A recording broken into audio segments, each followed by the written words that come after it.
Career തുടരുന്നതിനിടയിൽ തന്നെ ഒട്ടുമിക്ക രാജ്യങ്ങളിലും ഉയർന്ന കരിയർ ഓപ്പർച്യൂണിറ്റീസ് തരുന്ന ECCA chartered certified accountancy course ഓൺലൈനിൽ പഠിക്കാം.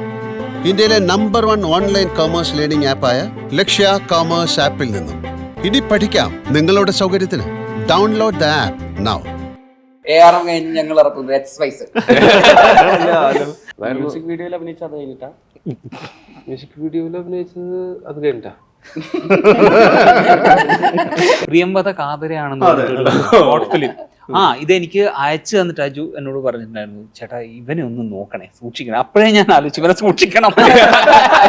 പുറത്തൊക്കെ പോയി കഴിഞ്ഞാൽ തിരിച്ചെന്റെ അപ്പനും അമ്മയും എല്ലാരും കൂടെ ഇങ്ങനെ ഞങ്ങൾ രണ്ടാളും കൂടെ വർത്താനം പറഞ്ഞിട്ട് കഴിഞ്ഞ ഈയിടെ ഒരു 2 വർഷത്തിനിടയിൽ ARM കാണാത്ത തിരുവനന്തപുരത്ത് കളക്ഷൻ കുറവായിരിക്കും. എല്ലാവരും ഓൾമോസ്റ്റ് കണ്ടിട്ടുണ്ട്. എന്തെങ്കിലും ലാലേട്ടനെ വെച്ച് പടം ചെയ്യുമ്പോഴത്തേക്ക് ലാലേട്ടൻ്റെ അടുത്ത് പറയാമല്ലോ എന്ന് വിചാരിച്ചിരുന്ന അങ്ങനെ അധികം ഫോണിൽ പറഞ്ഞു ആണോ മോനെ?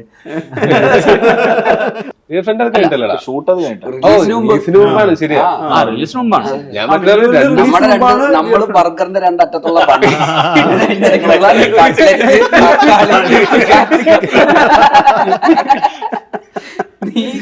മൊത്തത്തിൽ അതിന്റെ മേലെ വെച്ചിട്ടുള്ള മയണൈസ്.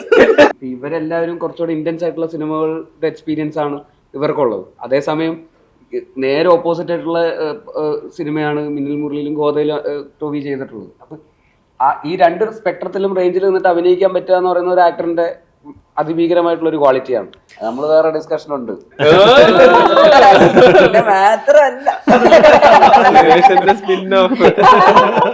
അപ്പൊ അങ്ങനൊരു ബാക്ക്ഗ്രൗണ്ട് മലയാള ഇൻഡസ്ട്രിക്ക് ഉണ്ട്. അത് റീ റിലീസും ചെയ്തു. ഞാൻ രണ്ടും കണ്ടിരുന്നു, അന്നും കാണാൻ പറ്റി, റീ റിലീസും കണ്ടിരുന്നു. അപ്പൊ അത് മാത്രം പറഞ്ഞു, അത് മാത്രം മതിയായിരുന്നു. അതൊന്ന് എഡിറ്റ് ചെയ്തേ കേട്ടോ.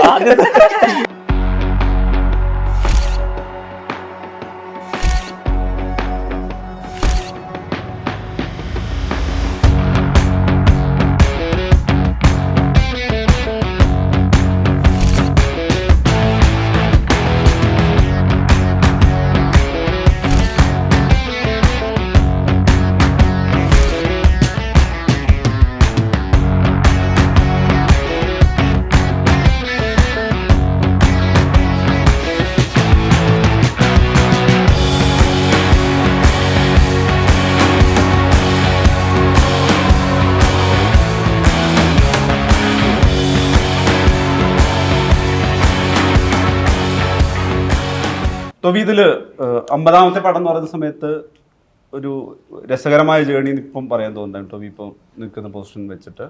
പക്ഷെ അതേസമയം തന്നെ ഇതിലൊരു സ്ട്രഗിൾ ഉണ്ടാവും, പെയിൻ ഉണ്ടാവും, കണ്ണീരുണ്ടാവും. എന്നാൽ പോലും ഈ ഫസ്റ്റ് മൂവി ക്യാമറ അല്ലെങ്കിൽ ഒരു വീഡിയോ ക്യാമറയ്ക്ക് മുന്നിലെത്തിയൊരു മൊമെന്റ് ശരിക്കും ഈ സമയത്ത് ഓർക്കാൻ പറ്റുന്നുണ്ടോ? എനിക്ക് നല്ല ഓർമ്മയുണ്ട്. അത് ഞാൻ ആദ്യമായിട്ട് ഡയലോഗ് പറഞ്ഞപ്പോഴേക്കണതല്ല, ഒരു ക്രൗഡിന്റെ ഇടയിൽ ബാക്കിൽ നിന്നിട്ട്, അത് തൃശ്ശൂർ കേരള കോളേജിൽ. എനിക്ക് ഡേറ്റ് നല്ല ഓർമ്മയുണ്ട്. എൻ്റെ ബർത്ത്ഡേ കഴിഞ്ഞിട്ട് 7 ദിവസം കഴിഞ്ഞിട്ടാണ്. ജാനുവരി 28, 2012 രാവിലെ അവിടെ ചെന്ന്. അപ്പോൾ നമുക്ക് സ്വന്തമായിട്ട് നമുക്കുള്ള കോസ്റ്റ്യൂമൊക്കെ, നമ്മളുടെ ക്യാരക്ടറിന് വേണ്ടിയിട്ടുള്ള കോസ്റ്റ്യൂം ഇട്ട് നോക്കുന്നു എന്നുള്ളതൊക്കെ നേരത്തെ കഴിഞ്ഞിട്ടുണ്ട്. എന്നിട്ട് ആ കോസ്റ്റ്യൂമൊക്കെ ഇട്ടിട്ട് സിനിമ ക്യാമറയുടെ ഫ്രണ്ടിൽ. അപ്പോൾ കുറച്ച് ആർട്ടിസ്റ്റുകളുണ്ട്. അതിന് 2ാമത്തെ 3ാമത്തെ റോളാണ്. അപ്പോൾ നമുക്ക് അറിയില്ലല്ലോ മാസ്ക് ആവോ, ക്യാമറ എങ്ങനെ, ഇതൊന്നും അറിയാത്ത സമയത്ത് പക്ഷെ കറക്റ്റ് ഒരു ഗ്യാപ്പിൽ മുഖം കൊണ്ടുവന്ന് വെച്ചാലാണ് ഫ്രണ്ടിൽ നിന്ന് കാണുള്ളൂ, അല്ലെങ്കിൽ കാണില്ല എന്നൊക്കെ നമ്മൾ പഠിക്കുന്നതൊക്കെ ആ സമയത്താണ്. ആ ഷോട്ടിലാണ് ഞാനത് പഠിക്കുന്നത്. അത് പ്രഭുവിൻ്റെ മക്കളുടെ ഷൂട്ടിന് വേണ്ടിയിട്ട്. അതാണ് എൻ്റെ ആദ്യത്തെ. അന്ന് പാട്ട് സീൻ ആയത് കാരണം കൊണ്ട് അങ്ങനെ വലിയ കുഴപ്പമുണ്ടായിരുന്നില്ല. അത് ഡയലോഗ് പറഞ്ഞുകൊണ്ടിരിക്കുന്നതൊക്കെ ഞാൻ തലേ ദിവസമേ തുടങ്ങി ഇങ്ങനെ പറഞ്ഞ് ഏത് ഉറക്കത്തിൽ ചോദിച്ചാലും നമുക്ക് ഡയലോഗ് ഉറക്കത്തിൽ നിന്ന് തട്ടിപ്പിടിച്ച ഉടനെ ഈ ഡയലോഗ് പറയുന്നുള്ള അവസ്ഥയിലേക്ക് എത്തിയിട്ടും ചെന്ന് ആദ്യമായിട്ട് നമ്മൾ ആക്ഷൻ എന്ന് പറയുന്ന സമയത്ത് ഈ ക്യാമറ നോക്കിയിട്ട് ഒരു ബ്ലാങ്കാണ്. നമുക്ക് നന്നായിട്ട് അറിയാം ഡയലോഗ്, പക്ഷെ അതെങ്ങനെയാന്നുള്ള സാധനമാണ്. പിന്നെ 2ാമത്തെ ടേക്കിലൊക്കെയാണ് നമ്മളത് ആദ്യമായിട്ട് ഒരു ഡയലോഗ് പറഞ്ഞിട്ടുള്ള അത് തെറ്റിക്കാണ്ട് ചെയ്യുക എന്നുള്ളതും ഒക്കെ ഉണ്ടല്ലോ. തെറ്റിക്കാണ്ട് വെറുതെ ഡയലോഗ് പറഞ്ഞാൽ മാത്രം പോരല്ലോ, അതിൽ ഒരു അയാള് അഭിനയിക്കുകയും കൂടെ വേണമല്ലോ എന്നുള്ള സാധനം.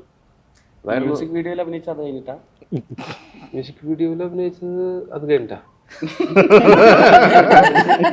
ഇതിന്റെ ഇടയിൽ പക്ഷെ ആ സീൻ എന്നിട്ട് കട്ടായി പോയി. പാട്ടിന്റെ ഇടയിൽ ഡയലോഗൊന്നും ആയിട്ട് വന്നില്ല, പാട്ടിന്റെ ഇടയിൽ പോയി ആ സീൻ ഡയലോഗ് പറഞ്ഞ അഭിനയിച്ചത്. അതിന്റെ പെർഫോമൻസിന്റെ ഗുണം കൊണ്ടാണോ അത് സിനിമയുടെ നിങ്ങളും കൂടാതിരിക്കാനായിരിക്കുള്ളൂ. ജിതിൻലാല് എന്നുള്ളത് എത്രത്തോളം വലിയ ലാലാരാധനയാണെന്നൊക്കെ എനിക്കൊന്ന് കഴിഞ്ഞ ദിവസം കുറേ വീഡിയോ ക്ലിപ്സ് ആയിട്ട് ആളുകൾ കണ്ടു.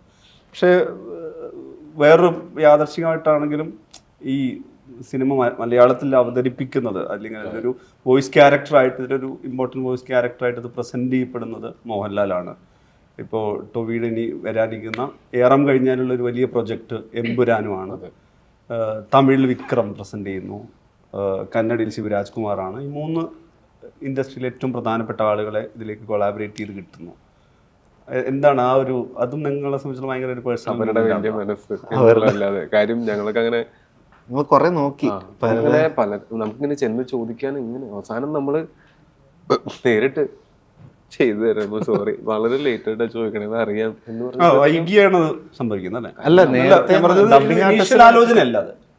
ഇനീഷ്യൽ ആലോചന നമുക്ക് ആഗ്രഹമൊക്കെ ഉണ്ടായിരുന്നു. പക്ഷെ നമ്മൾ എങ്ങനെയാണ് ചെന്ന് ഞങ്ങളുടെ പടത്തിനൊരു വോയിസ് ഓവർ ചെയ്ത് തരുമോ എന്നൊക്കെ വലിയ വലിയ ആൾക്കാരോട് നമുക്ക് എങ്ങനെ ചെന്ന് ചോദിക്കാൻ പറ്റും? അത് നമുക്ക് ആ എങ്ങനെയാ ഒരു അത് അവരെ മുതലെടുക്കുന്ന പോലെ ഇരിക്കില്ല. അവർ നമ്മളോട് വളരെ സ്നേഹത്തിൽ പെരുമാറുന്ന ആൾക്കാരോട് അങ്ങോട്ട് ചെന്ന് ചോദിക്കും. പിന്നെ നോക്കിയപ്പോന്ന് വെച്ചാൽ സിനിമ നന്നായിട്ട് വന്നിട്ടുണ്ട്, ഇതും കൂടെ ഉണ്ടെങ്കിൽ ഭയങ്കര നല്ലതായിരിക്കും. ഡബിങ്ങും ഒക്കെ നമ്മൾ ചെയ്ത് തീർന്നതിന് ശേഷം ഇതിൽ ലാസ്റ്റ് മിനിറ്റിലാണെങ്കിലും നമ്മൾ ചെന്ന് ചോദിച്ചപ്പോൾ ഒരു മടിയില്ലാണ്ട് വിക്രം സാറിനോടൊക്കെ. മറ്റേത് ഞാൻ ആന്റണി ചേട്ടൻ വഴി ആണ് ചോദിച്ചത്.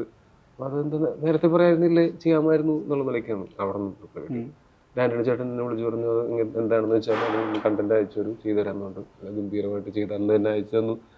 നമുക്കൊക്കെ അത് നമ്മളത് ഇത്രേ ഉണ്ടായിരുന്നുള്ളൂ. അല്ല, അതൊരു നറേഷൻ അല്ല, അതൊരു ക്യാരക്ടർ പോലെ. നമ്മളിങ്ങനെ ഇരുന്ന് കേട്ടപ്പോഴത്തേക്ക് നമ്മള് തന്നെ വിക്രം സാറിന്റെ ആണെങ്കിലും ഞാൻ അന്ന് പണ്ട് കൂടെ ഫോട്ടോ എടുക്കാനൊക്കെ പോയി നിന്നിട്ടുള്ള പരിചയമാണ് എനിക്കുണ്ടായിരുന്നത്. പിന്നെ ഇവിടെ നീല വെളിച്ചത്തിന്റെ റിലീസ് സമയത്ത് വെച്ച് കണ്ടിട്ട് ആ പുള്ളി എന്റെ റൂമിൽ വന്ന് ഞങ്ങൾ കുറച്ചു നേരം വർത്താനൊക്കെ പറഞ്ഞിട്ടുണ്ട്. അപ്പൊ എന്റെ റൂമിലേക്ക് പുറത്തൊക്കെ പോയി കഴിഞ്ഞാൽ തിരിച്ചെന്റെ അപ്പനും അമ്മയും എല്ലാരും കൂടെ ഇങ്ങനെ വിക്രം സാർ ഞങ്ങൾ രണ്ടാളും കൂടെ വർത്താനം ഒരു എന്നൊക്കെ പറഞ്ഞിട്ട് ഞാൻ ഫുൾ ചാടകരിക്കുകയായിരുന്നു. അത് കഴിഞ്ഞിട്ട് ഞാൻ ചെന്നൈയിൽ ഐഡന്റിറ്റിയുടെ ഷൂട്ടിന് പോയപ്പോൾ ഞാൻ ചെന്നൈയിൽ എത്തിയിട്ടുണ്ടെന്ന് പറഞ്ഞിട്ട് ഞാൻ മെസ്സേജ് പറഞ്ഞു അങ്ങനെ ഉണ്ടായിരുന്നു. വീട്ടിലേക്ക് പോകാന്ന് പറഞ്ഞ വീട്ടിലേക്ക്. ഞാനൊക്കെ സ്കൂളിൽ പഠിക്കുന്ന സമയത്ത് പുള്ളി ഭയങ്കര സ്റ്റാറും ഭയങ്കര ആക്ടറും ഒക്കെ, നമുക്ക് ഭയങ്കര ആരാധനയും ഒക്കെ ഉള്ള ഒരാള് നമ്മളോട് ഇത്രയും സ്വീറ്റ് ആയിട്ട് ഭയങ്കര ഫ്രണ്ട്ലി ആയിട്ട് പെരുമാറുന്ന സമയത്ത്, അതും പോരാണ്ട് പുള്ളി ആ സമയത്ത് ഡയറ്റും കാര്യങ്ങളൊക്കെ ആയിട്ട് ഇരിക്കുകയാണ്. തങ്കളം കഴിഞ്ഞിട്ട് അടുത്ത പടത്തിന്റെ പ്രിപ്പറേഷനിൽ ഇരിക്കുകയാണ്. അപ്പൊ ആ സമയത്ത് പുള്ളി 6 മണിക്ക് ശേഷം വെള്ളവും കുടിക്കില്ല, ഭക്ഷണവും കഴിക്കില്ല, ഒന്നുമില്ല. എന്നിട്ട് എനിക്ക് ഭക്ഷണവും വെള്ളവും ഒക്കെ എനിക്ക് ഇതെല്ലാം കൊണ്ടുവന്ന് വെച്ച് എൻ്റെ അടുത്ത് വർത്താനൊക്കെ പറഞ്ഞത്. ഞാനാണെങ്കിൽ ഫുഡ് കഴിക്കണോ, ഞാൻ പുള്ളിയുടെ അടുത്ത് പിന്നെയും പറഞ്ഞോണ്ടിരിക്കണേ അന്യ ഞാൻ കണ്ടു പറഞ്ഞോണ്ടിരിക്കണേ. പക്ഷെ അങ്ങനത്തെ. എന്നിട്ട് ഇതിന്റെ കാര്യം ഞാൻ ചോദിച്ചപ്പോ ഞാനിത് എന്താണ് ഈ വോയിസ് അത് ഇത് എന്നൊക്കെ ചോദിച്ചാൽ പണ്ട് കേട്ടുണ്ട്. അതാണ്, അതായത് അതാ ഞാൻ പറഞ്ഞത് അവരുടെയൊക്കെ വലിയ മനസ്സെന്ന്. ഇപ്പൊ ശിവരാജ് കുമാർ സാറാണെങ്കിൽ എനിക്ക് നേരിട്ട് പരിചയമുണ്ട്. പുനീത് രാജ്കുമാറിനെ എനിക്ക് പരിചയമുണ്ട്. ഞങ്ങളൊരു അവാർഡ് ഫംഗ്ഷൻ വെച്ച് കണ്ടിട്ട് ഭയങ്കര സ്വീറ്റ് ആയിരുന്നു. വന്ന് ഞാൻ ബാംഗ്ലൂർ റൂമിലൊക്കെ പുള്ളിക്ക് മെസ്സേജ് അയക്കാറുണ്ട്, ഞങ്ങൾ സംസാരിക്കാറൊക്കെ ഉണ്ട്. പക്ഷെ ശിവരാജ് കുമാർ സാറിനെ എനിക്ക് പരിചയം ഉണ്ടായിരുന്നില്ല. പക്ഷെ വിളിച്ചപ്പോ തന്നെ പറഞ്ഞു ടോവിയുടെ എല്ലാ സിനിമയും കാണാറുണ്ട്. അതിന് നമ്മൾ സംസാരിച്ചു. പുള്ളിക്കാരൻ ഒട്ടും വയ്യായിരുന്നു. എന്നിട്ട് വീട്ടിൽ പോയി ഞങ്ങൾ റെക്കോർഡർ വെച്ചിട്ട് റെക്കോർഡ് ചെയ്തെടുത്തതാ. എല്ലാം നമുക്ക് എന്തോ ഇവനെന്തോ അനുഗ്രഹമുണ്ട്. അല്ല, ഇതൊരു അപൂർവത കൂടിയാണല്ലോ. ഈ ആദ്യത്തെ പടം ടൊവിനോ വെച്ച് ചെയ്ത പടത്തില് മറ്റേ പേരിനൊപ്പമുള്ള ലാൽ അല്ലേ, മോഹൻലാൽ. എനിക്ക് ഫോണിൽ കൂടെ ലാലേട്ടൻ്റെ അടുത്ത് സംസാരിക്കാൻ പറ്റി. അപ്പൊ ഞാൻ ഈ കഥ പറഞ്ഞു. ഞാൻ കഥ വീഡിയോയിൽ വരുന്നതിന് മുമ്പ് നേരത്തെ പറഞ്ഞു. ഞാൻ ലാലേട്ടൻ പറയാതിരിക്കായിരുന്നു. എന്തെങ്കിലും ലാലേട്ടനെ വെച്ച് പടം ചെയ്യുമ്പോഴത്തേക്ക് ലാലേട്ടൻ്റെ അടുത്ത് പറയാമല്ലോ എന്ന് വിചാരിച്ചിരുന്ന. കാരണം എനിക്കും അങ്ങനെ 5 വയസ്സെന്ന് പറയുമ്പോൾ നമുക്ക് അങ്ങനെ ഓർമ്മ നിൽക്കുന്ന ഇതല്ലല്ലോ. വീട്ടുകാർ പറഞ്ഞിട്ടുള്ള അറിവാണ് ഉള്ളത് കൂടുതലും. അല്ലാതെ 5 വയസ്സിൽ ഞാനിങ്ങനെ ഇത്രയും ചെയ്തിരുന്നു എന്നുള്ളത് അങ്ങനെ അധികം ഫോണിൽ പറഞ്ഞു ആണോ മോനെ? അല്ലേ, അത് ജിതിനെങ്ങനെയാണ് പ്രസന്റ് ചെയ്തത്? അല്ല, ഞാൻ പറഞ്ഞു സാർ എൻ്റെ പേര് ഇതായിരുന്നു, ഞാൻ ഭയങ്കര സാറിൻ്റെ ഫാൻ ആയതുകൊണ്ട് ഞാൻ സ്കൂളിൽ പോയപ്പോഴത്തേക്ക് ആ സിസ്റ്ററിനോട് പേരെന്താന്ന് ചോദിച്ചപ്പം മോഹൻലാലാണെന്ന് പറഞ്ഞു. അപ്പൊ അവര് എൻ്റെ അടുത്ത് സിസ്റ്ററിന്റെ അടുത്ത് അതൊന്നും ഇടാൻ പറ്റൂല എന്ന് പറഞ്ഞു.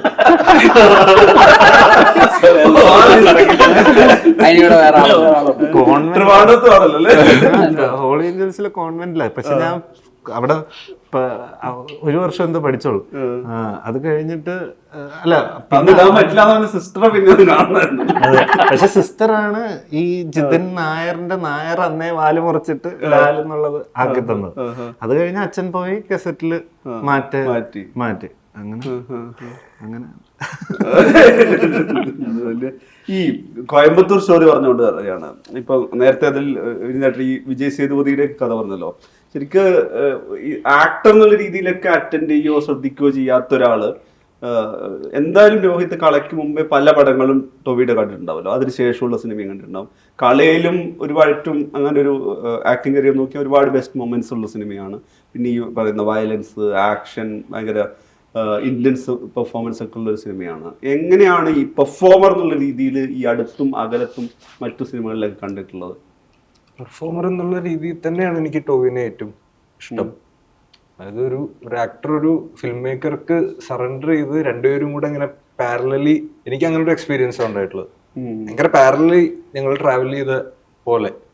അതായത് ഒരു ഇനീഷ്യൽ തൊട്ട് ആ സിനിമ റിലീസ് കഴിഞ്ഞ് ഒരു OTT റിലീസ് കഴിഞ്ഞപ്പോ ഈവൻ ഇന്ന് വരെ ആണെങ്കിലും അല്ലേ, ആ ഒരു ഗിവ് ആൻഡ് ടേക്കിൽ ഇങ്ങനെ രണ്ടുപേരും സിനിമ ഒരേപോലെ മനസ്സിലാക്കി പോവാന്ന് പറയുന്നത് ഇപ്പൊ ഇവരുടെയൊക്കെ എക്സ്പീരിയൻസ് അങ്ങനെ തന്നെ ആയിരിക്കും.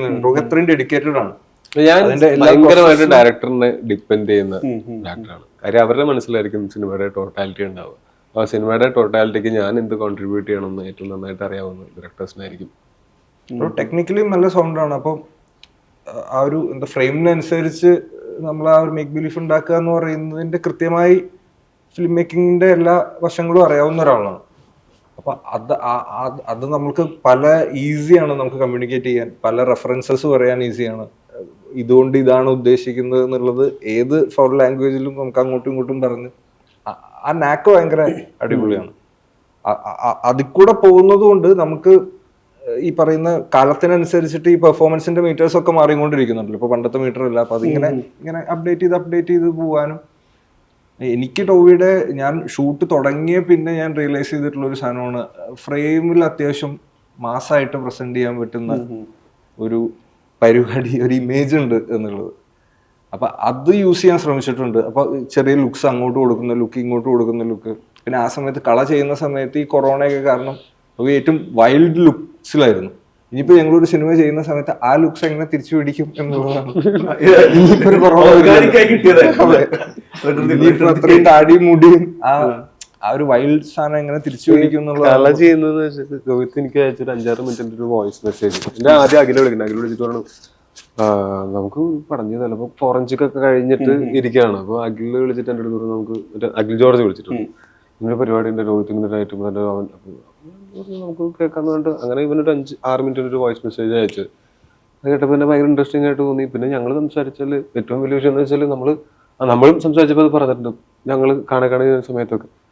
അപ്പം ലോകത്തുള്ള ഒരു വലിയൊരു ശതമാനം ആൾക്കാരും ഇനി എന്ത് ചെയ്യും എന്ന് അറിയാൻ പാടില്ലെടുക്കുന്ന സമയത്ത് നമ്മൾ ഇഷ്ടപ്പെടുന്ന ജോലി ചെയ്യാനായിട്ട് ഒരു അവസരം കിട്ടുന്നു. അത് എന്ന് വെച്ചാൽ ഞങ്ങൾ പണ്ട് ഈ ഷോർട്ട് ഫിലിമൊക്കെ ചെയ്തിട്ടുണ്ടെങ്കിലും പിന്നീട് ഞങ്ങൾ കാണുന്നുണ്ട്, ഇടയ്ക്ക് കാണുകയും സംസാരിക്കുകയും ഒരുമിച്ചിരിക്കുകയൊക്കെ ചെയ്യുന്നുണ്ടെങ്കിലും സിനിമ ഒരുമിച്ച് ചെയ്യുന്നത് പിന്നെ കുറേ ആദ്യമായിട്ട് ചെയ്യുന്നത് ഇത്ര വർഷം കഴിഞ്ഞിട്ടാണ്. അപ്പോൾ നമുക്കൊരു ഇത്തിരി പരീക്ഷണ സ്വഭാവമുള്ള സിനിമയോ നമുക്ക് ഇഷ്ടപ്പെടുന്ന വേണമെങ്കിൽ ഒരു 15 നാളത്തിലുള്ള സിനിമയോ ഒക്കെ ചെയ്യാനായിട്ട് ഇതാണ് ബെസ്റ്റ് സമയം. കാര്യം എന്ന് വെച്ചാൽ ബാക്കിയുള്ളവർ വെറുതെ ഇരിക്കുക, നമുക്ക് ഇത് ചെയ്തൂടെ. അപ്പൊ അങ്ങനെ ആണ് കളയും കാണേക്കാണേയും നമ്മൾ ഡിയർ ഫ്രണ്ടിനെ പറ്റി ചിന്തിക്കുന്നതും ഒക്കെ അതിന്റെ ഭാഗമായിട്ട് ഏറ്റവും പ്രൊഡക്റ്റീവ് ആയിട്ടുള്ള ആക്ടർ. അത് ഭാഗ്യല്ലേ, എല്ലാരും ഇരിക്കുമ്പോ നമുക്ക് വർക്ക് ചെയ്യാൻ പറ്റുക, അത് ഇഷ്ടമുള്ള സ്ഥലത്ത് വർക്ക് ചെയ്യാന്ന് പറയുന്നത്. അല്ല മിന്നൽ മുരളി OTT റിലീസ് ചെയ്തല്ലോ, അതിന്റെ തുടർച്ചയല്ലേ ഇത് വരുന്നത്? മിന്നൽ മുരളിയുടെ ഷൂട്ടിന്റെ ഇടയ്ക്കാണ് അല്ലേ 3 സിനിമ ലൊക്കേഷനിലാണ് 2 അല്ലെ ഡിയർ ഫ്രണ്ടിന്റെ കഥ പറയുന്നത് മിന്നൽ മുരളിയുടെ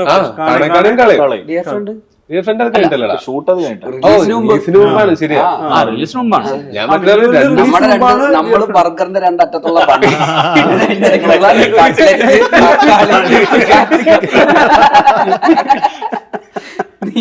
ഞാൻ മൊത്തത്തിൽ അതിന്റെ മേലെ വെച്ചിട്ടുള്ള Mayonnaise.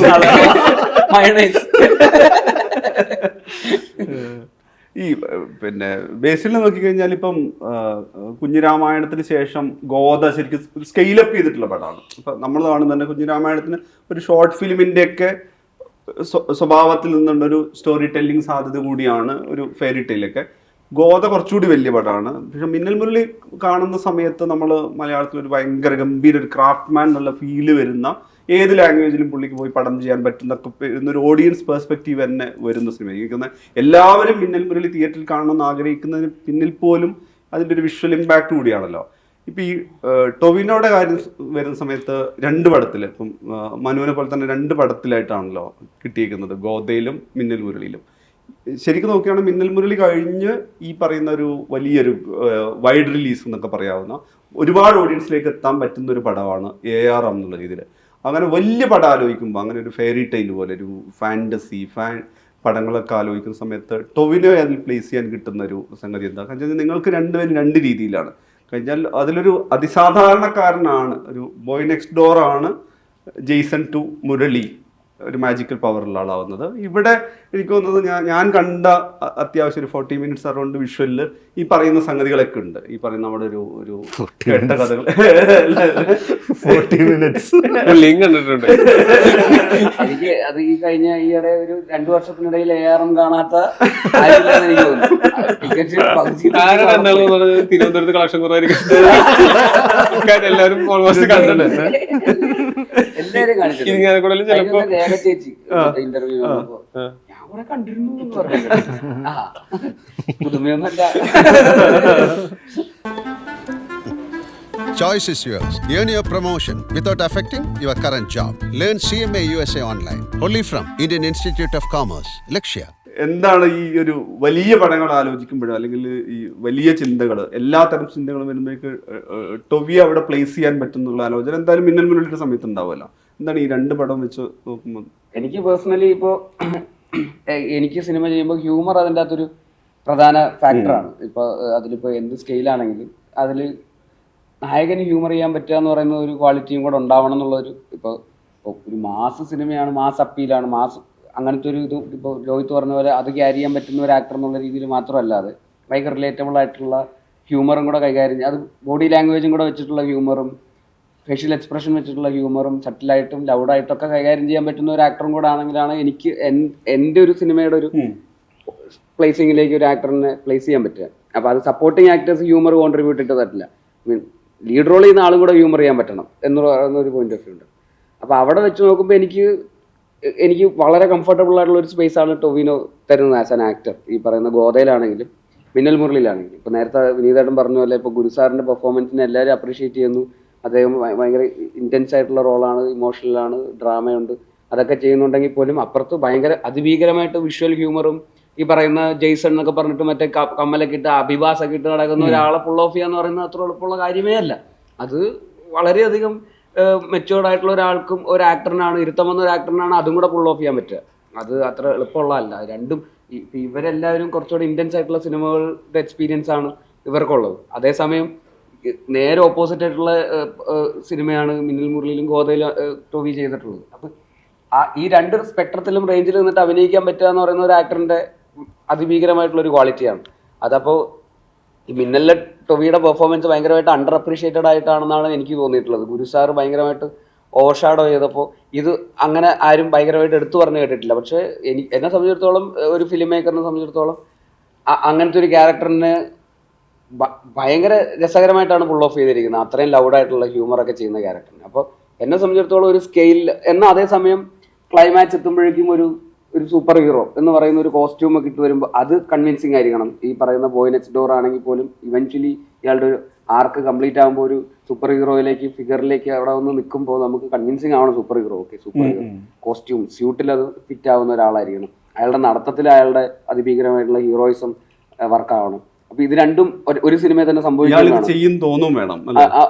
ഇവനെ കൊണ്ടൊന്നും പറ്റില്ല എന്നുള്ള ഒരു സ്ഥാനിപ്പുറത്തും ജെയ്സൺ ടു മുരളിയാകുമ്പോൾ അത് അത്രയും ഭയങ്കര ലാർജർ ദാൻ ലൈഫ് ആയിട്ടുള്ള ഒരാളായിട്ട് മാറുന്നു. നമ്മുടെയൊക്കെ സാധാരണക്കാരനായിട്ട് നടന്ന ഒരു നായകനായിരുന്നു. നമ്മളെ പോലെയൊക്കെ കളിച്ചു ചിരിച്ച് നടന്ന ഒരുത്തൻ ലാസ്റ്റ് അവസാനം ആ നാട്ടിലുള്ള ആൾക്കാരെ മൊത്തം രക്ഷിക്കുന്ന ഒരു സൂപ്പർ ഹ്യൂമൻ ആയിട്ട് മാറുന്നു എന്ന് പറയുന്നതിന്റെ ഒരു ഗ്രാഫ് ഒരു സിനിമയെ തന്നെ കൺവിൻസിംഗ് ആയിട്ട് പുൾ ഓഫ് ചെയ്യാന്ന് പറയുന്നത് വേറൊരു തരത്തിലുള്ള ഒരു ആർട്ടിസ്ട്രിയാണ്. അപ്പൊ അത് അങ്ങനത്തെ ഈ പറയുന്ന നേരത്തെ പറഞ്ഞ പോലെ ഒരു ബിഗ് സ്കെയിൽ സിനിമകളിലൊക്കെ നമ്മൾ പ്ലേസ് ചെയ്യുമ്പോൾ അതൊരു ആക്ടറിന്റെ ഏറ്റവും വലിയ ക്വാളിറ്റിയാണ്.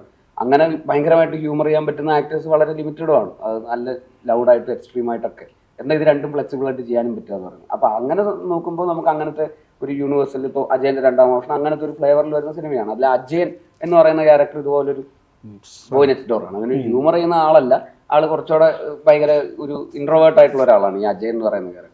പക്ഷെ മറ്റേത് രണ്ടും ഭയങ്കര വൈൽഡ് ആയിട്ടുള്ള ക്യാരക്ടേഴ്സാണ് ഈ പറയുന്ന മറ്റു രണ്ട് ക്യാരക്ടർ, മണിയനും കുഞ്ഞിക്കേളും. ഇത് രണ്ടും ഭയങ്കര എക്സ്ട്രീം ആയിട്ട് കുറച്ച് വയലന്റ് ആയിട്ടുള്ള വേറെ ടൈപ്പ് ഓഫ് ക്യാരക്ടേഴ്സുമാണ്. അപ്പൊ അത് ഭയങ്കരമായിട്ട് പ്ലേസ്ഡ് ആവുന്നുണ്ട് ഈ പറഞ്ഞ ഹീറോയിസം വരുന്ന മൊമെന്റുകളിൽ. അതുകൊണ്ട് എന്നാൽ അജയൻ അങ്ങനത്തെ ഒരു ഹീറോയിക്കായിട്ട് ഒരാളല്ല. അതപ്പോൾ ഇത് ഒരു സിനിമയെ തന്നെ ഇത് ഫ്ലെക്സിബിൾ ആയിട്ട് ചെയ്യാം. എനിക്ക് തോന്നുന്നു അങ്ങനത്തെ ഒരു സ്പെക്ട്രത്തിൽ നമുക്കൊരു വലിയ സ്കെയിലിൽ നമുക്കൊരു വലിയ സിനിമ ആലോചിക്കുമ്പോൾ ഈ പറയുന്ന എല്ലാം മീറ്റ് ചെയ്യാൻ പറ്റുന്ന ഒരു ആക്ടർ എന്നുള്ള രീതിയിൽ നമുക്ക് ഒരു പാക്കേജ് ആണ്, പാക്കേജ് ഫാമിലി പാക്ക് എന്ന് പറയുന്നത്. അത് നമുക്ക് ഒരു ഫിലിം മേക്കറിനെ സംബന്ധിച്ചിടത്തോളം നമുക്ക് എപ്പോഴും ആഗ്രഹിക്കുന്ന ഒരു കാര്യമാണല്ലോ. അപ്പം അത് ഇത് രണ്ടിലും ഭയങ്കരമായിട്ട് മീറ്റ് ചെയ്യുന്നുണ്ട്. മിന്നലിലും രണ്ടിന്റെയും ആസ്പിറേഷൻസ് അത്രയും വലുതാണ്. അച്ഛൻ ക്യാരക്ടർ ചെയ്യുമ്പോഴും ഈവൻ മിന്നലിലാണെങ്കിൽ അച്ഛൻ ക്യാരക്ടർ ഉണ്ട്.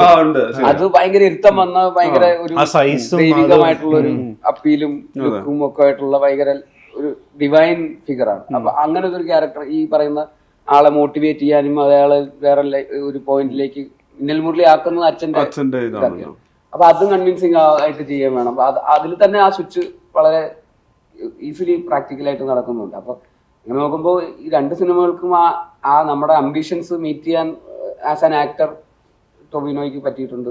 അപ്പോൾ ഫ്യൂച്ചറിലും അങ്ങനത്തെ സിനിമകൾ ചെയ്യാൻ ഭയങ്കരമായിട്ട് ഈ പറയുന്ന നേരത്തെ പറഞ്ഞ പോലെ ഒരു കേരളത്തിന്റെ പുറത്തേക്കുള്ള സിനിമ എന്നുള്ള നമ്മൾ ആലോചിക്കുന്ന ഇപ്പോൾ പാൻ ഇന്ത്യൻ സിനിമ എന്ന് പറഞ്ഞ് പേരിടുന്ന പോലത്തെ സിനിമകൾ ചെയ്യാൻ പറ്റിയ അങ്ങനത്തെ സ്കോപ്പ് ഓഫ് യൂണിവേഴ്സൽ ആയിട്ടുള്ള അപ്പീലുള്ള സിനിമകൾ ചെയ്യാൻ പറ്റിയ ഇവിടുത്തെ one of the best actor തന്നെയാണ് ടൊവിനോ, അതിലൊരു സംശയമില്ല.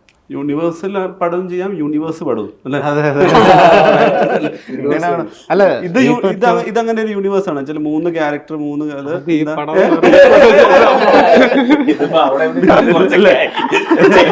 ഇനി അടുത്തതായിരിക്കും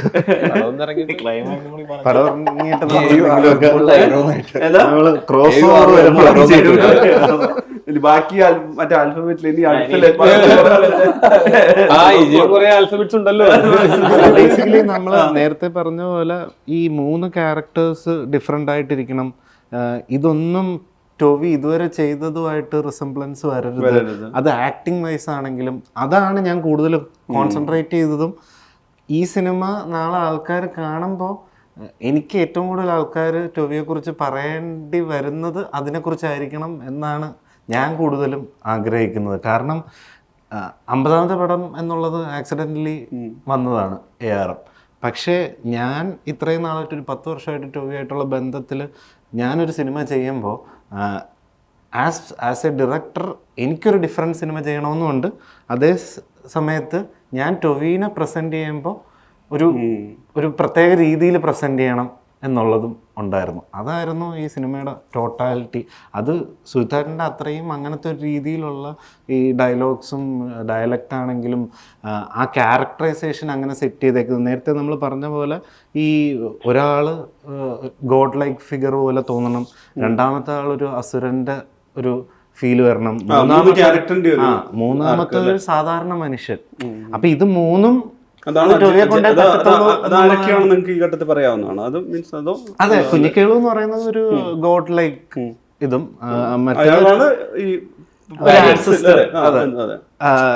അജയനാണ്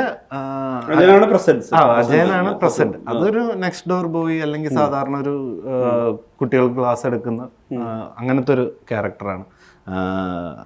ഈ പറയുന്ന അച്ചാച്ചൻ എന്ന് പറയുന്ന അപ്പൂപ്പൻ എന്ന് പറയുന്നതാണ് മണിയൻ. അപ്പം ആ മണിയൻ്റെ ബാരിയേഴ്സ് കൊണ്ട് നടക്കുന്ന ഒരാളാണ് ഈ നമ്മുടെ അജയൻ എന്ന് പറയുന്നത്. അപ്പോൾ ഒരേ സമയം എന്താ എവിടെയോ ഒരു ഇഷ്ടവും ഉണ്ട്, പക്ഷേ നമ്മൾ ആ ബാരിയർ കൊണ്ട് നടക്കുന്നതിൻ്റെ ഒരു പ്രശ്നവുമുണ്ട്. വേറെ രീതിയിൽ പെർഫോമൻസിൽ അങ്ങനെ 3 സ്വഭാവമുള്ള 3 ക്യാരക്ടർ തന്നെ, അതായത് ഇവർക്ക് ഒരു റൂട്ടൊക്കെ ഉണ്ടെങ്കിൽ 3 ക്യാരക്ടറാണല്ലോ ചെയ്യുന്നത്. അത് ഒരു ഫ്രഷ് എക്സ്പീരിയൻസ് അല്ലേ? അപ്പോൾ എനിക്ക് ഭയങ്കര ഫ്രഷ് എക്സ്പീരിയൻസ് ആണ്. ഇപ്പം ഞാനിപ്പോൾ എന്താ വെച്ചാൽ ഞാൻ ഇതിനോടൊക്കെ പറഞ്ഞാൽ അത് കമലഹാസനൊക്കെ ചെയ്യണ പരിപാടിയാണ്, ഞാനൊക്കെ ചെയ്താൽ എങ്ങനെ നീ എന്ത്. പക്ഷെ പിന്നെയാണ് ഇത് ഒറ്റ ദിവസം കൊണ്ടല്ലല്ലോ നമ്മളിത് ചെയ്യുന്നത്, സമയം എടുത്തിട്ടല്ലേ ചെയ്യണം, ഷോർട്ട് ബൈ ഷോർട്ട് അല്ലേ ചെയ്യുന്നത്. അപ്പം നമുക്ക് പ്രിപ്പയർ ചെയ്യാനും സമയമുണ്ട്. നമ്മൾ പ്രിപ്പയർ ചെയ്തിട്ട് നമ്മൾ നമ്മുടെ കഴിവിൻ്റെ പരമാവധി ചെയ്യുന്നു. ഏറ്റവും ലോകത്തിലെ ഏറ്റവും പെർഫെക്റ്റ് ആയിട്ടോ ലോകത്തിലെ ഏറ്റവും ഉദാത്തമായിട്ടോ ചെയ്യുന്നു എന്ന് നമ്മൾ അവകാശപ്പെടുന്നില്ലല്ലോ. നമ്മളുടെ കഴിവിൻ്റെ പരമാവധി ലോകത്തിലെ ഏറ്റവും ബെസ്റ്റ് ആവാൻ എനിക്ക് പറ്റിയെന്ന് വരില്ല, പക്ഷെ എനിക്ക് എൻ്റെ ബെസ്റ്റ് ആവാൻ പറ്റുമല്ലോ. അതിനെനിക്ക് വേറെ ആരെയും, ഞാൻ തന്നെ പണിയെടുത്താൽ മതി. അത് ഞാൻ പണിയെടുക്കുകയും പിന്നെ അതിന് സപ്പോർട്ടിംഗ് ആയിട്ട് ഇത്രയും ആൾക്കാർ ചുറ്റും ഉണ്ടാവുന്ന സമയത്ത് എനിക്കും അതൊരു ലേണിംഗ് എക്സ്പീരിയൻസ് ആയിരുന്നു. ഇപ്പം ഞാൻ എപ്പോഴും പറയണ ഒരു സാധനമുണ്ട്, ഞാൻ എൻ്റെ കഴിവുകളിൽ ഞാൻ വിശ്വസിക്കുന്നതിനേക്കാൾ കൂടുതൽ എൻ്റെ കഴിവുകളിൽ വിശ്വസിച്ചിട്ടുള്ള എൻ്റെ സുഹൃത്തുക്കളായിട്ടുള്ള സംവിധായകരാണ് എനിക്ക് ഏറ്റവും നല്ല സിനിമകൾ തന്നിട്ടുള്ളത്. അപ്പം നിങ്ങൾക്ക് എല്ലാവർക്കും നിങ്ങളായിരിക്കും ഈ ഡയറക്ടേഴ്സൊക്കെ ആണ് ആ കഥാപാത്രമായിട്ട് ഞാൻ എന്നെ കാണുന്നതിന് മുമ്പ് എന്നെ കണ്ടിട്ടുണ്ടാവും ആ കഥാപാത്രമായിട്ട്. അപ്പോൾ എന്നിട്ട് ഇവരിൽ നിന്നാണ് ഞാൻ എന്താണ് ആ കഥാപാത്രം എന്ന് ചോദിച്ച് മനസ്സിലാക്കുന്നത്. ഇവരോടൊക്കെ ഞാൻ എപ്പോഴും ഇപ്പോൾ ഗോദര സെറ്റിൽ നമ്മുടെ കളയുടെ സെറ്റിലാണ് പുള്ളി വന്നിരുന്നിട്ട് എനിക്ക് ഇത് എങ്ങനെയാണ് ക്യാരക്ടർ, ഇത് അങ്ങനെയാണ് ഞാൻ കാണാൻ മൊത്തം നമ്മൾ ഡിസ്കസ് ചെയ്യുന്നത് പലപ്പോഴും കളയുടെ സെറ്റിലിരിക്കുമ്പോഴാണ്. കാര്യം ഇത് കഴിഞ്ഞിട്ടാണ് ചെയ്യാറുള്ളത്. അതേപോലെ ഇവനോടാണെങ്കിലും ഇത്രയും കാലമായിട്ട് നമ്മൾ സംസാരിച്ചുകൊണ്ടിരിക്കുകയാണ്. വെച്ചാൽ സുഹിത്തേട്ടനും എനിക്ക് റൈറ്ററിനെയും ഡയറക്ടറിനെയും കിട്ടിക്കഴിഞ്ഞാൽ എനിക്ക് ഒരു 10 വർഷത്തെ സമാന്തര ജേണി അല്ലേ ഈ കൺസെപ്റ്റ് ഉണ്ടാവുന്നത് സുജിത്തിന്റെ. അതെ ഇപ്പൊ സുജിത്തേട്ടനാണെങ്കിൽ പോലും അതൊരു ഇതാണ്. അതായത് ഞങ്ങള് ഇപ്പൊ ഇതിന്റെ ഇടയിൽ തന്നെ പല സാധനങ്ങളും അടുത്ത ഇനി ചെയ്യാൻ പോകുന്ന പല കാര്യങ്ങളും സെറ്റ് ചെയ്ത് വെച്ചിട്ടുള്ളതിൽ സുഹിത്തേട്ടൻ ഇങ്ങനെ കഥ പറയും. അപ്പൊ ഇങ്ങനെ ഇടയ്ക്ക് ടോവി, അപ്പൊ സുഹിത്തേട്ടന്റെ തലയിലെ എല്ലാ കഥകളിലും നായകൻ ടോവിനാണ്, വേറെ ആരുമില്ല. അപ്പൊ എന്റെ അടുത്ത് പറഞ്ഞു എനിക്ക് പറ്റുന്നില്ലടാ, എനിക്ക്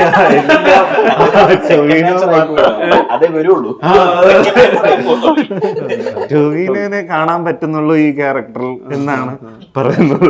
10 വർഷമായിട്ട് ഇവനെ കണ്ടു ഈ 10 വർഷത്തിനിടയ്ക്ക് ഇവനെയും കണ്ടുണ്ടായിരുന്നില്ലേ? നമ്മള് വേറെ ഡിസ്കഷൻ ഉണ്ട്.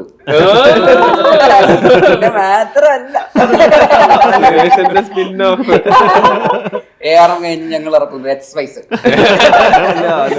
അയ്യോ മറ്റേ ARMന്റെ ടീഷർട്ട് ഇട്ടിട്ട് നമ്മൾ കണ്ണാടി നോക്കിട്ട് മുടിഞ്ഞിരിക്കുമ്പോ MRA കണ്ണാടി നോക്കിട്ട്. ഈ സിനിമയുടെ കാര്യത്തിൽ 3D വരുന്നു എന്നുള്ളത്.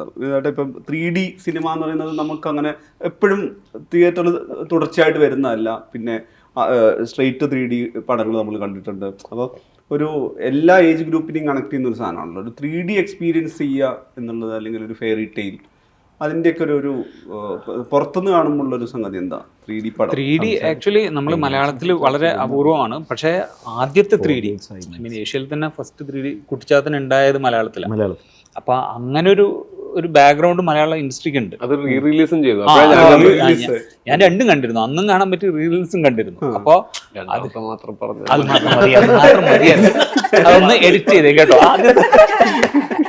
കണ്ടില്ല, നിങ്ങൾ കുഞ്ഞായിരിക്കും ഞങ്ങള് കണ്ടിട്ടുണ്ട്. ദേവദൂതന്റെ ഇന്റർവ്യൂവില് ഞാൻ വിനീതേട്ടാന്ന് വിളിച്ചിട്ട് എന്റെ അഭിപ്രായം കുറഞ്ഞു കിട്ടിയിട്ടുണ്ട്. എല്ലാരും മനീഷേട്ടാന്ന് വിളിക്കുക, ഞാനത് മനീഷ് എന്ന് വിളിച്ചാണ് പ്രശ്നമായത്. അതുപോലെ ബേസിലിന്റെ ഞാൻ ശരിക്കും ബേസിലിനോട് പറഞ്ഞിട്ടില്ല. അതായത് അജു ബേസിലിന്റെ ഒരു PR ആയിരുന്നു, സെവൻസ് അതിന് മുമ്പാണെന്ന് തോന്നുന്നു. പ്രിയംവദ കാതരയാണെന്ന് ഷോർട്ട് ഫിലിം. ഇതെനിക്ക് അയച്ചു തന്നിട്ട് അജു എന്നോട് പറഞ്ഞിട്ടുണ്ടായിരുന്നു, ചേട്ടാ ഇവനെ ഒന്ന് നോക്കണേ, സൂക്ഷിക്കണേ. അപ്പോഴേ ഞാൻ ആലോചിച്ചു ഇവനെ സൂക്ഷിക്കണം. അപ്പൊ 3Dയുടെ കേസിൽ എന്താന്ന് വെച്ച് കഴിഞ്ഞാൽ ARM പോലുള്ള ഇത്രയും ഒരു സിനിമ, ഇപ്പൊ എല്ലാ സിനിമകളും നമുക്ക് 3Dയിൽ എടുത്തിട്ടോ അതുകൊണ്ട് ഗുണമില്ല. ഈ സിനിമയ്ക്ക് ആ ഒരു ഇമ്പാക്ട്, കാരണം 2 രീതിയിൽ ഞാൻ എപ്പോഴും ഈ സൗണ്ടും ഭയങ്കരമായിട്ട് ഇഷ്ടപ്പെടുന്ന ശ്രദ്ധിക്കുന്ന ഒരാളാണ്. അപ്പൊ അറ്റ്മോസിൽ 3Dയിൽ കാണുക എന്ന് പറയുന്നത് ഏതൊരു പ്രേക്ഷകനും പോലും ഞാൻ വെയിറ്റിംഗ് ആണ്. അപ്പൊ എനിക്കത് നാളെ എക്സ്പീരിയൻസ് ചെയ്യണമെന്നുണ്ട്. അപ്പൊ അത് കഴിഞ്ഞിട്ട് ഞാൻ ടോവിനെ വിളിച്ചു. ജിതിന് ഇപ്പം നിങ്ങൾ ഞാൻ പറഞ്ഞ ഒരു വലിയൊരു ജേർണി എന്നുള്ള സംഗതി പറയുന്ന സമയത്ത് തന്നെ എന്താണ് ഇതിന് പുറത്തേക്ക് ഇപ്പം ജോമോനാണ് ഇതിന്റെ സിനിമാറ്റോഗ്രഫി ചെയ്യുന്നത്. ഇപ്പം ഈ 10 വർഷത്തിൽ നിങ്ങളുടെ യാത്ര എന്ന് പറയുന്നത് ഇത്രയധികം സാങ്കേതിക പ്രവർത്തനത്തോടു കൂടിയാണ്. അത് എടുത്തു പറയാവുന്നതാണല്ലോ. കാരണം ആക്ടേഴ്സ് ഇതിനിടയിൽ മറ്റു പടങ്ങൾ കൂടി ചെയ്യുന്നുണ്ട്. പക്ഷെ ടെക്നീഷ്യൻസിന്റെ കാര്യത്തിൽ കുറെ കൂടി നിങ്ങളുടെ കൂടെ തന്നെ തുടർന്ന് യാത്ര ചെയ്ത ആളുകളാണല്ലോ. അതെ, എനിക്ക് തോന്നുന്നു ഇതിന്റെ സ്ക്രിപ്റ്റ് ആദ്യം വായിച്ചപ്പോൾ തന്നെ ഞാൻ സുഹൃത്തുക്കാരൻ്റെ അടുത്ത് പറയുന്നത് ജോമോൻ ചേട്ടന് ക്യാമറ ചെയ്യാൻ കിട്ടിയ അടിപൊളിയായിരിക്കും, പുള്ളിക്കൊക്കെ പറ്റുന്നൊരു അങ്ങനൊരു വിഷ്വൽ പരിപാടിയാണ് എനിക്ക് ഇത് വായിച്ചപ്പോൾ തന്നെ കിട്ടുന്നത് എന്ന് പറഞ്ഞിട്ട് നമ്മൾ കുറേ ഇങ്ങനെ പോയി പല DOPസിനെയൊക്കെ കണ്ടു. കാരണം ജോമോൻ ചേട്ടൻ ബോളിവുഡിൽ തിരക്കായിരുന്നത് കൊണ്ട് കിട്ടിയില്ല. അത് കഴിഞ്ഞിട്ട് പിന്നെ ഇപ്പൊ ഞാൻ തിരിച്ചു കൊണ്ടുവരികയാണ്. ഇതാണ്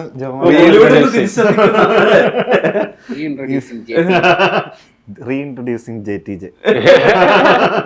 അപ്പൊ കാരണം ജോമോൻ ചേട്ടന് നമ്മള് ഞാൻ AD ആയിട്ട് വിമലേട്ടൻ്റെ കൂടെ മൊയ്തീനിൽ നിൽക്കുമ്പോഴും ഞാൻ അപ്പുറത്ത് പോയി ജോമോൻ ചേട്ടൻ്റെ അനീഷേട്ടൻ്റെ അടുത്ത് ഇത് ഏത് ഫിൽറ്റർ മറ്റേ ക്യാമറയുടെ സാധനങ്ങളും ഞാൻ ചോദിച്ചു.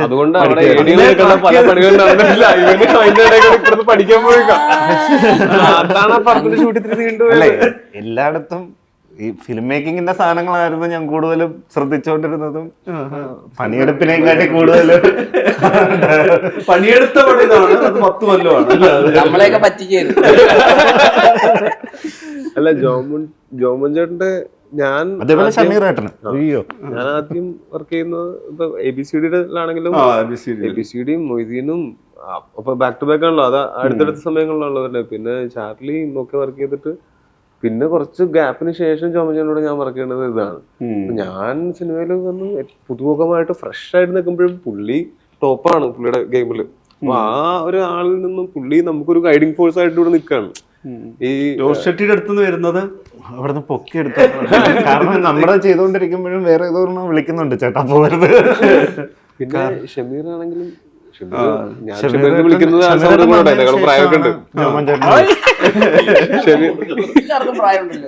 അല്ല, ഞാൻ എന്റെ 1 വയസ്സ് മാത്രം മൂത്ത എന്റെ ചേട്ടനെ എപ്പോഴും ചേട്ടാന്ന് വിളിക്കണേ. പക്ഷെ ഷമീറിന്റെ വെച്ചാല് ഷമീർ ഞങ്ങൾ ഈ പറഞ്ഞ പോലെ മൊയ്തീന്റെ സമയത്ത് ഈ ചിരിക്കുന്നളി കണ്ടുകൊണ്ടിരിക്കുന്ന കൂടുതൽ ഷമീറുണ്ട്. പുള്ളി അതിൽ സ്പോട്ട് എഡിറ്ററാണ്.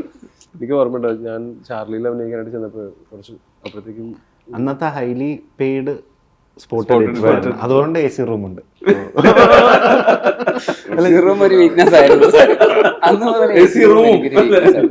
ചാർലിയിൽ അഭിനയിക്കുന്ന സമയത്ത് ഞാൻ അഭിനയിക്കാൻ ചെയ്തിട്ട് എനിക്ക് ആദ്യം ഞാൻ പറഞ്ഞൊരു കുറേ ടേക്ക് എടുത്തിട്ട് ശരിയാവണില്ല. അപ്പൊ പിന്നെ അത് ഓൾമോസ്റ്റ് ഒരു ഓക്കെ പോലെ വെച്ചിട്ട് ഞാൻ വന്നിട്ട് അപ്പൊ മൊയ്തീൻ കഴിഞ്ഞിട്ടാണല്ലോ ചാർലി. എനിക്ക് എന്തോ ആ സമയത്ത് കുറച്ച് നാള് ഗ്യാപ്പായി. മൊയ്തീൻ ഷൂട്ടൊക്കെ കഴിഞ്ഞിട്ട് കുറച്ച് കഴിഞ്ഞിട്ടാണല്ലോ അതിനിടയ്ക്ക് നമ്മള് അതിന് മുമ്പ് ഇറങ്ങിയത് കൂതറ എന്നുള്ള സിനിമയാണ്. അത് വിചാരിച്ചത്രയ്ക്ക് വർക്കായില്ല എന്നൊക്കെ പറഞ്ഞ് നമ്മളിങ്ങനെ നിൽക്കുന്ന സമയത്ത് എന്തോ ഒരു കോൺഫിഡൻസ് ലെവലിന്റെ ഒക്കെ ഒരു പ്രശ്നം ഉണ്ടായിരുന്നു. അപ്പൊ അങ്ങനെ നിൽക്കുന്ന സമയത്ത് ഷമീർ അന്ന് സ്പോട്ട് എഡിറ്ററാണ്. ഞാൻ ആദ്യമായിട്ട് ചാനൽ ലെവലിലേക്ക് പോകുമ്പോൾ സ്പോട്ട് എഡിറ്ററാണ്. ഷമീർ കഴിഞ്ഞിട്ട് നീ എന്തിട്ട് എങ്ങനെ കാണിക്കണേ, അല്ല ഓക്കെയാന്ന് പാടിച്ചേട്ടൻ പറഞ്ഞല്ലോ, ഞാൻ നിന്റെ കണ്ടിട്ടുള്ളതല്ലേ, ഇങ്ങനെയാണോ നീ ചെയ്യണേ എന്ന് ചോദിച്ചപ്പോൾ ഞാൻ അപ്പം തന്നെ ചോദിച്ചു, ഞാൻ ഒരു റീടേക്ക് കൂടി എടുത്തോട്ടെന്ന് ചോദിച്ചു. കാര്യം ഷമീർ അങ്ങനെയാണ് പറയാ. പിന്നെ ഞാൻ ഇത്രയും നാളവിടെ കണ്ടതല്ലേ, സ്പോട്ട് എഡിറ്റിൽ ഞാൻ കണ്ടതല്ലേ, എന്നിട്ട് നീ ഇങ്ങനെയാണോ ചെയ്തു വെക്കണേ എന്ന് ചോദിക്കുക. അപ്പോഴത്തേക്കാണ് അത് കേട്ടപ്പോഴാണ് ദുൽഖർ അപ്പോഴത്തേക്കും അത് പറഞ്ഞത്, എടാ അത് അപ്പൊ ഞാൻ പറയുന്നത് ഇത്രയും ടേക്കൊക്കെ എടുത്തിട്ട് അതാ നമ്മുടെ അല്ലടാ പ്രശ്നം, ആ സ്ഥലത്തിന് എന്തോ പ്രശ്നമുണ്ട്. ഞാൻ കഴിഞ്ഞ ദിവസം കുറെ ടേക്ക് എടുത്തിരുന്നു അതേ സെയിം സ്പോട്ടിൽ.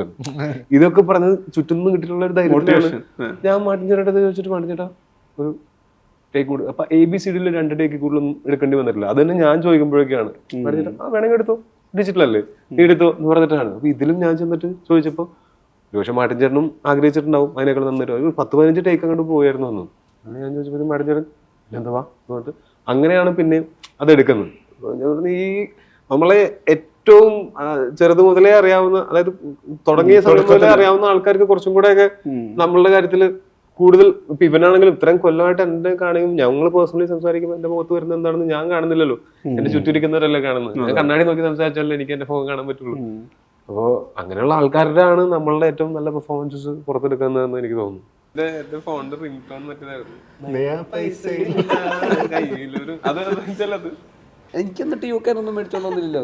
നീ വന്നില്ലല്ലോ വീട്ടിലേക്ക്. വീട്ടിലേക്ക് ഓ നിനക്ക് അവിടെ നീ നിന്ന് ഓസ്ട്രേലിയക്കൊക്കെ പോയി വന്നപ്പോ എനിക്ക് മേടിച്ചോണ്ടെന്ന് ഞാൻ ഇട്ട് തീർന്നിട്ടില്ല. അത് കഴിഞ്ഞിട്ടാണ് കൂളിംഗ് ഗ്ലാസും ചുവന്ന ടീഷർട്ടും ജീൻസും ആ ട്രിക്ക് അത് അപ്ലൈ തന്നെയാണല്ലോ അല്ലേ? അത് നമ്മൾ എൻജോയ് ചെയ്ത അത് ഈ പറയുന്ന "ഓ, ശരിക്കും സൂപ്പർ ഹീറോ ആണോ Oh, you did a professional course along with BCom at this young age and studied at Lakshya. Learn CMA USA online along with your BCom through Lakshya. Degree complete ചെയ്യുന്നതിനൊപ്പം ഒരു commerce പ്രൊഫഷണലാവാം. കൂടാതെ ലക്ഷക്കണക്കിനുള്ള ലക്ഷ്യൻ community support. only from Indian Institute of Commerce, Lakshya.